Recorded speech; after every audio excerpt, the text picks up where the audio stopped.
Hi, just David here from One Up Gaming. I'm going to have another video, podcast, rubbish thing. And it's going to be episode 256 of our One Up Gaming podcast. Yeah, it's too warm. I know we in the UK, we complain. It's raining, it's cold, it's sleet. And that's just on Monday. But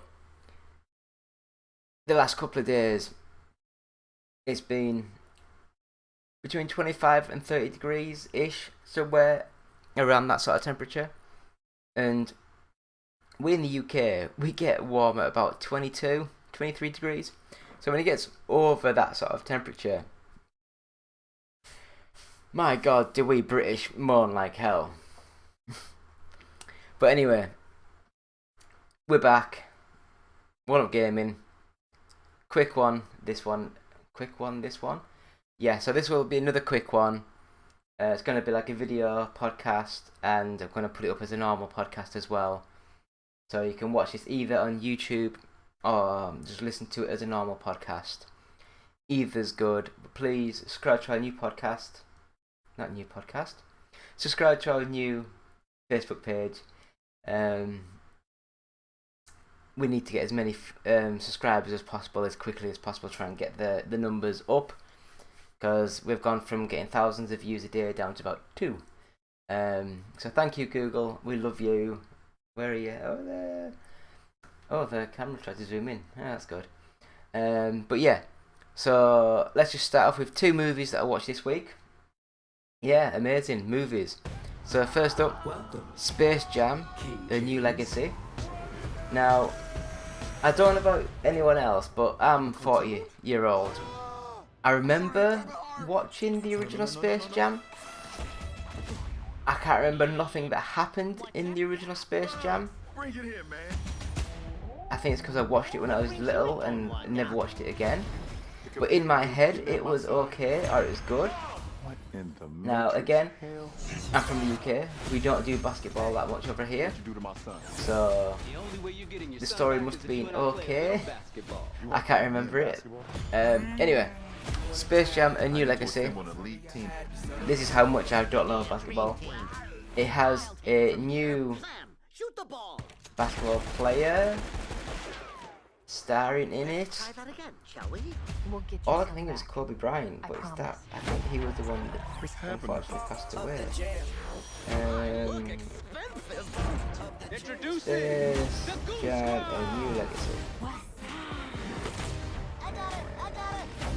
Here we go. LeBron James. I'd have never would have got that one in my life. But it's about him, his son, making a game. He wants him to grow into basketball. His son, he's more into making games and stuff. So it's very modern day sort of take on things.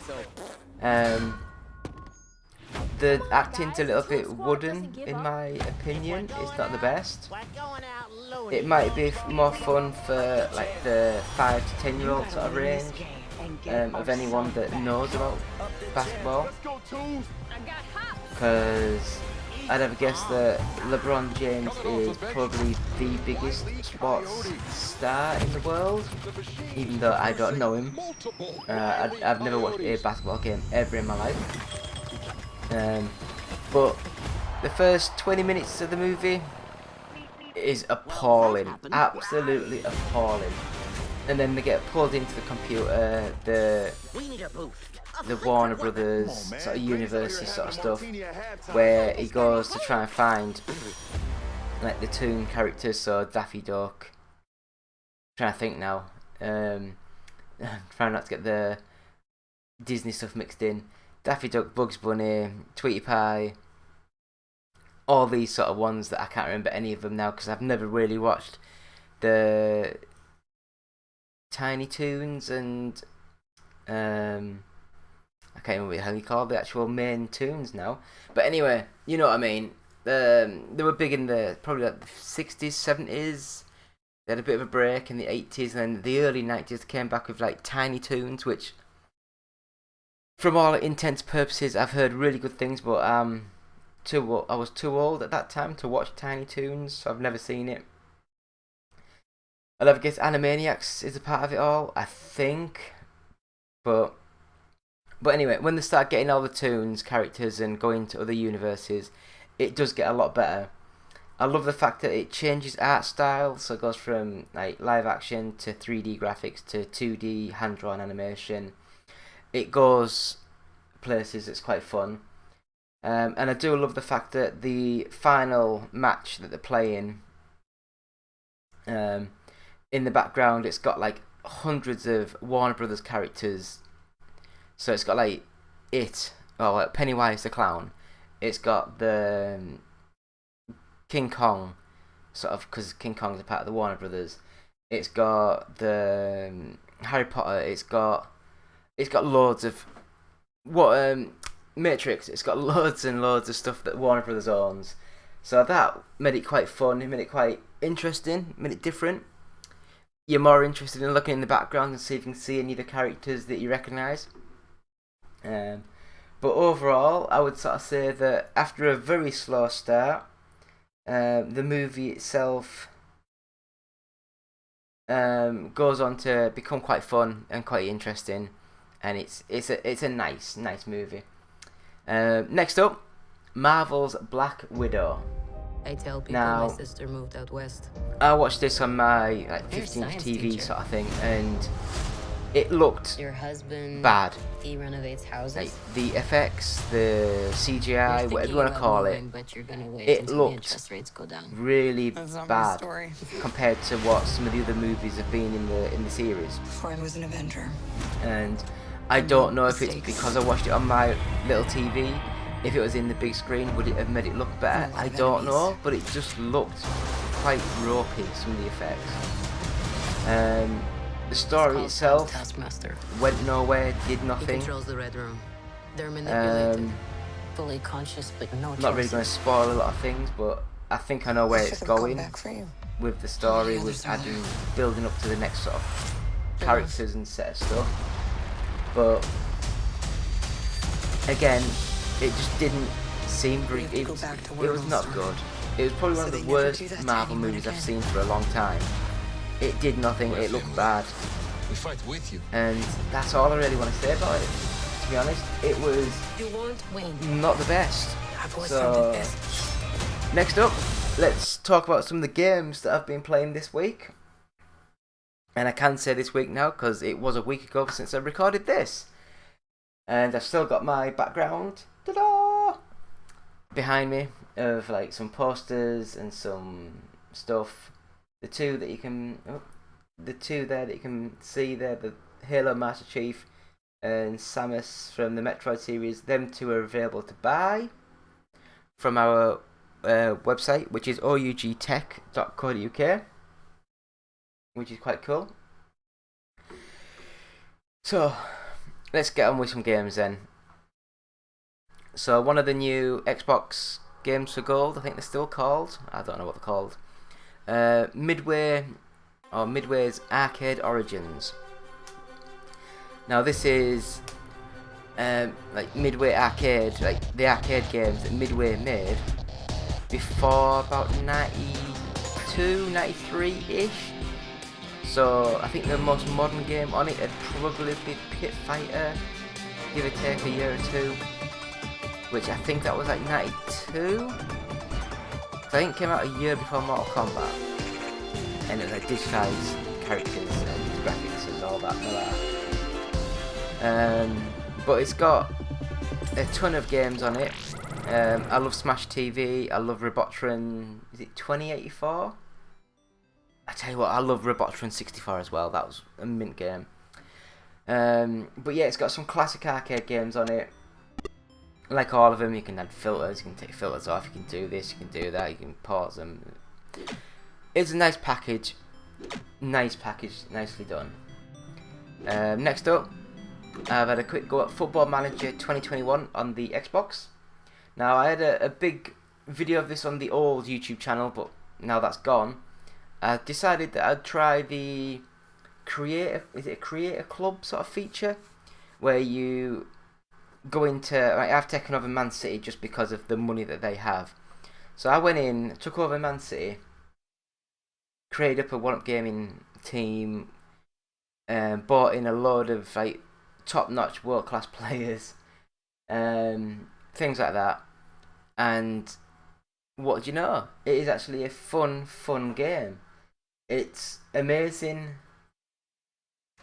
what it can, you can tell how good the game idea and the game core concept is when you're on a clunky control pad trying to click around, trying to get things working, when it's actually on the match, when it's actually trying to buy players, trying to change players' position, it is really, really fun. It's actually, you think, oh, I'll just do one more thing, then like 3 hours go by, you just think, where's that gone? Where has that gone? And I also had a quick go on the, because I've got that little tiny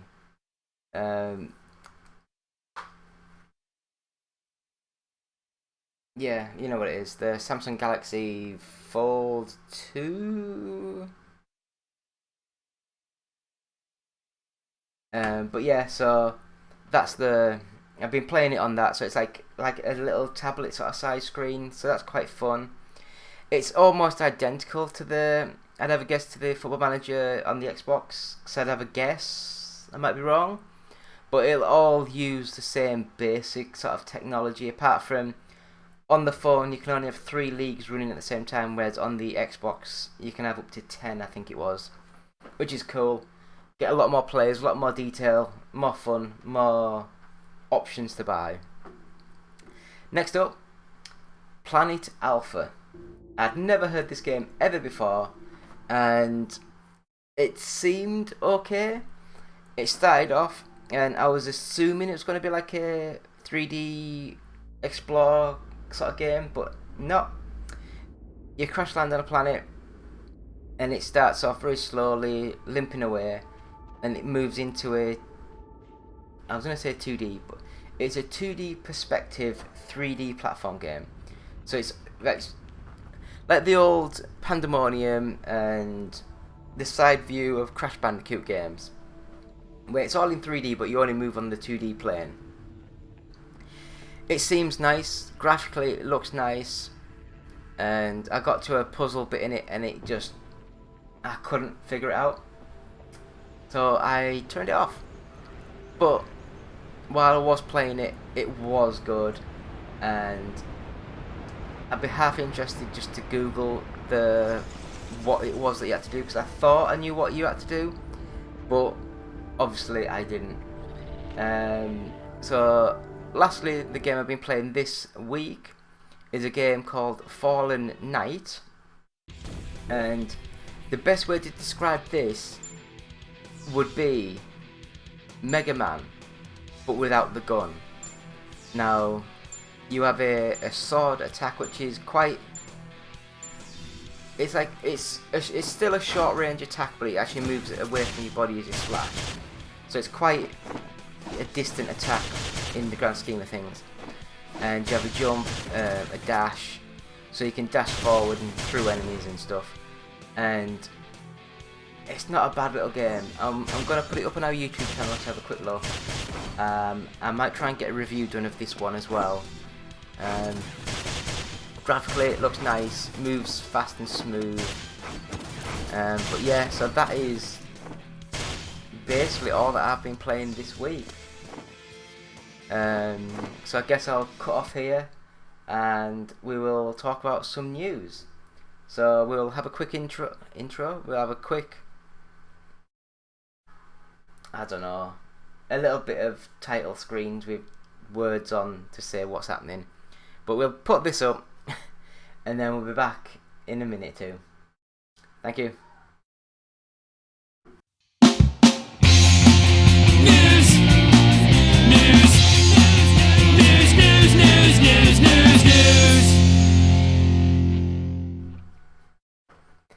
And we're back. It's still me, David, from One Up Gaming.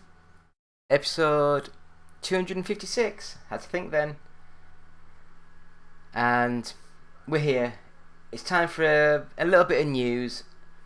nothing much is happening this week either, so it'll just be a quick. We'll just rattle through. So, first of all, I like the way I have to put China, but Tencent has agreed to buy UK video game firm Sumo Digital for more than £900 million, which is pretty cool. Pretty cool. I mean, I don't know how much they're worth. Because I'm sure I read somewhere is. Here we go.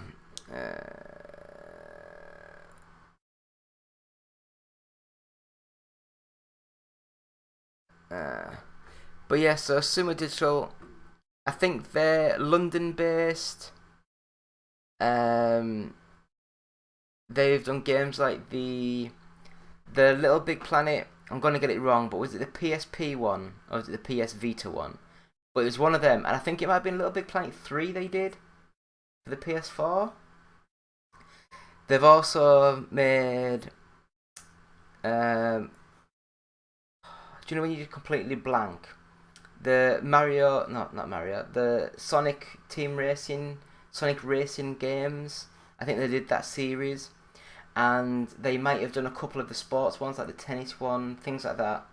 Can't remember exactly, but they've done a few sort of games like that. So yeah, Tencent are gonna buy Sumo Digital for more than £900 million, which is bloody expensive. But what are you gonna do? What are you gonna do? Are you gonna sort of say, nah, we don't want that. I'm happy just sat around in my pajamas all day. But anyway, next up, this wasn't announced when we did our last recording. It's just been announced in the last few days. But the Steamdeck, how the Nintendo Switch compares to Valve's gaming handheld. And looking at this, the Steam Deck, depending on what internal memory I believe is you want, is either $399, $529, or $650, which is like, Jesus, man, that's expensive. And the Switch OLED is still $350, which, I mean, for me, for the Switch, that's bang out of order as well. That's really expensive. It looks as though the CPU on the Steam Deck runs between 2.4 to 3.5 gigahertz, whereas on the AMD's 4, I believe it's a 4-core running a 2.4 to 3.5 gigahertz. Whereas it's an AMD chip as well, Zen 2. Whereas on the little Switch, it's an ARM 4 processor, which is not very good. Only runs at 1.2 gigahertz. The GPU, again, this all makes no sense to me. It's an AMD. So it can run at between 1 and 1.6 gigahertz. Up to 1.6 teraflops.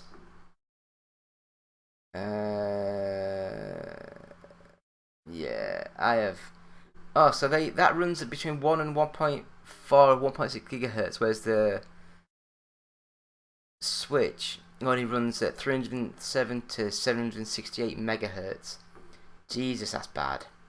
RAM on the Steam Deck, it's got 16 gigabytes of LPDDR5 RAM, whereas on the Switch it's 4 gigabytes of LPDDR4, which is like nowhere near as good as it really. Storage, on the Switch it's now 64 gigabyte. On the Steam Deck it's 64 gig, or 256 gig, or 512 gig. Which, when you think 512 gig, it's still only like 1 and a bit copies of Call of Duty, you know. External storage, both like micro SD, video output, meh. display, they're both like 7-inch, but the Switch is an OLED 720p touchscreen, and the Steam Deck is an 800p LCD touchscreen. They both got 3.5mm jacks. Bluetooth, both got Bluetooth, but Switch is 4.1. Steam Deck's 5.0. Wi-Fi, dual band on the Steam Deck, 2.4 and 5. It looks, yeah, that's Switch 2.4 and 5 gigahertz. Battery, I have no idea what the 40 some hour lithium, and that's a 4310 milliamp lithium battery for the Switch, which I understand that it's like a mobile phone battery basically. Battery life, so for the Steam Deck 2 till 8 hours, and for the Switch 4.5 to 9 hours. The weight, I don't know what pounds are, I don't work in pounds, I'm British, but it's 0.71 pounds for the Switch and 1.47 pounds for the Steam Deck. So yeah, the Steam Deck looks massive compared, very heavy, very massive. I'm not a big fan of the control scheme of having all the sticks and buttons right at the top of the machine. It might feel better in your hand because then I guess you're holding it and the weight will hold it down. But other than that, I'm not massively impressed with the Steam Deck. I think it's very expensive, very cool tech, but why? Why do you need it? It's like, I think the Steam Deck, it'd be much better to have a 5G compatible 7-inch screen with the controller built in, basically like the Wii U control pad, but with the 5G antenna built into it with a 5G SIM card, and it basically just stream everything from your Steam account onto it. So you don't need the graphics cards, you don't need the processor, you don't need everything that is costing like $650. It's a lot of bloody money, and it'll be a bog standard graphics card, and it won't be all singing, all dancing. You won't be able to play all your best games on it. But we'll see how it goes. This next one, I'm going to get completely wrong because I can't say foreign names. I am British. I am from Yorkshire. I have a monotone voice, and if I try and go a bit explorative with words and phrases, I just go kaput. So here we go. Black Widow's Contessa Valentina Allegra de Fontaine. Basically, yeah, the secret history of Julia Louis Dreyfus. And basically, it looks as though she's starting to create a Avengers style team, but of like mercenaries and renegades and things like that. She was in the Falcon and the Winter Soldier, and she was on the end credits of the Black Widow movie. Yeah, so I think she's gonna bring in Black Widow's sister, and you know what's gonna happen, don't you? They're gonna do half of a movie, 3/4 of a movie. Oh no, don't kill me, and then she's gonna go, oh no, you're actually good all the time. I'm gonna come on to the Avengers team. Whoa. Anyway, that's my opinion of the Avengers movies. Very lame writing, nice explosions. Good. Next up, one that I'm really interested in now. So it looks as though PES has finally been renamed in all territories to simply eFootball. So it was called Winning 11 in Japan, and it was called Pro Evolution Soccer in like Europe and America and things like that. But now they're just gonna rename the whole thing as eFootball, so at least it's just one name throughout everything, so that's pretty cool. And they've gotten rid of the Fox engine. It's now gonna be Unreal Engine 4.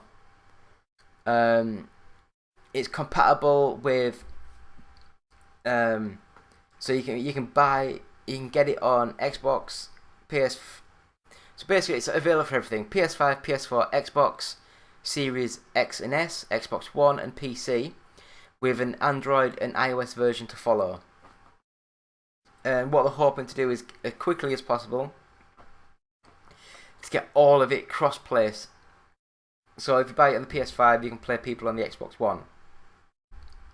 They've also said the iOS and the Android version, if you have a control pad Bluetooth synced up to your phone, you can even play against the PS4 people on your mobile phone. And I think that is the biggest thing that they can do for this series. Try and get as many people as possible playing the same version of the game. The more people playing, the more people will be in to actually do the microtransactions, to do everything else. They've basically said that it's going to be fully free to play. So you download the game, it's download only, digital only. Download the game, and then they've said that they're aiming to basically take a platform approach where it'll have regular updates. There'll be no longer an annual release, but basically you'll get the platform free yearly updates for the new seasons, which is, I think that's how football games should have been for a long time now. So I am very, very curious and very interested in what happens here. So yep, so that is that. Next one, which is quite a funny one. GTA Online is going to be shut down for the PS3 and the Xbox 360 later this year. Now, when you think about it, didn't the Xbox version and trying to think, was it 2013?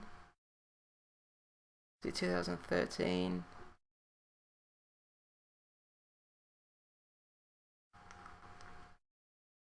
I think it was 2013. I can't remember if it was 2012, 2013. But it has been a very long time for the Xbox 360 and the PS3 on that tech.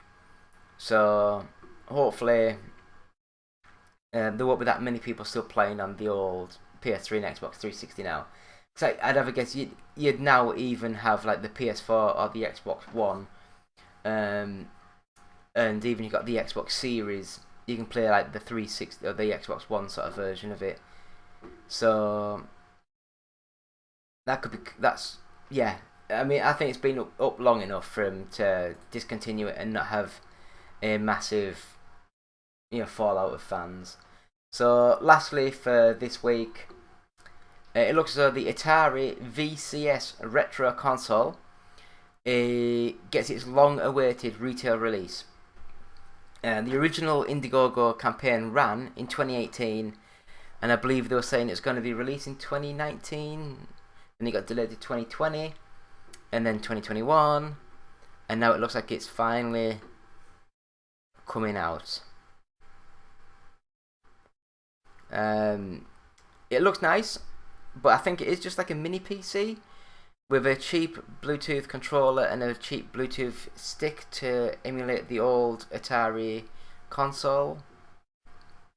I do like the look of the console, though. It looks retro but with a modern take on it, which is pretty cool.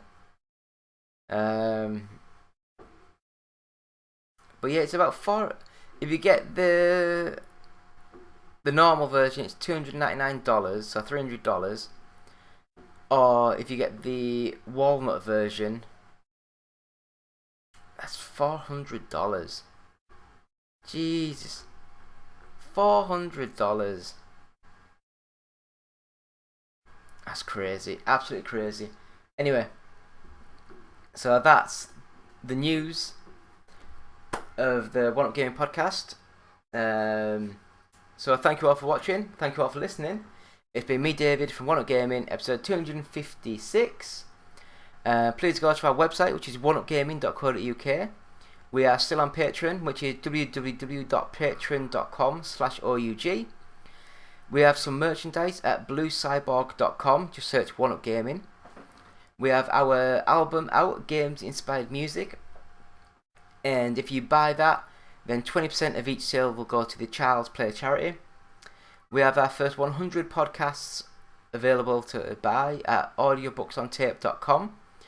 And it also has like a Sans Pants Radio. It has like OUG Talks, where we talk to, well, we interview like developers, celebrities, things like that. That is £9, and £1 of each sale will go to the Diabetes UK charity. Please just search for our YouTube channel, which is, I can't even say what it is because it doesn't allow me to change the name. Just search 1UP Gaming, and it's the one that's got the logo on that says 1UP Gaming. It should have like up-to-date videos on, because I'm trying to do like at least 1 or 2 every single day to try and get the things working. We have a Facebook page, just search 1UP Gaming. Twitch, twitch.tv/OUGofficial. If you want to tweet us, it's at OUGofficial. Email us, it's either ougofficial@live.co.uk or contact@oneupgaming.co.uk. Please subscribe to our YouTube channel on here. Hi! Or if you're listening on iTunes or wherever you download the podcast, please subscribe, give positive feedback, 5 stars, that type of thing. And I believe that'll do. So episode 256. Thank you all. Goodbye.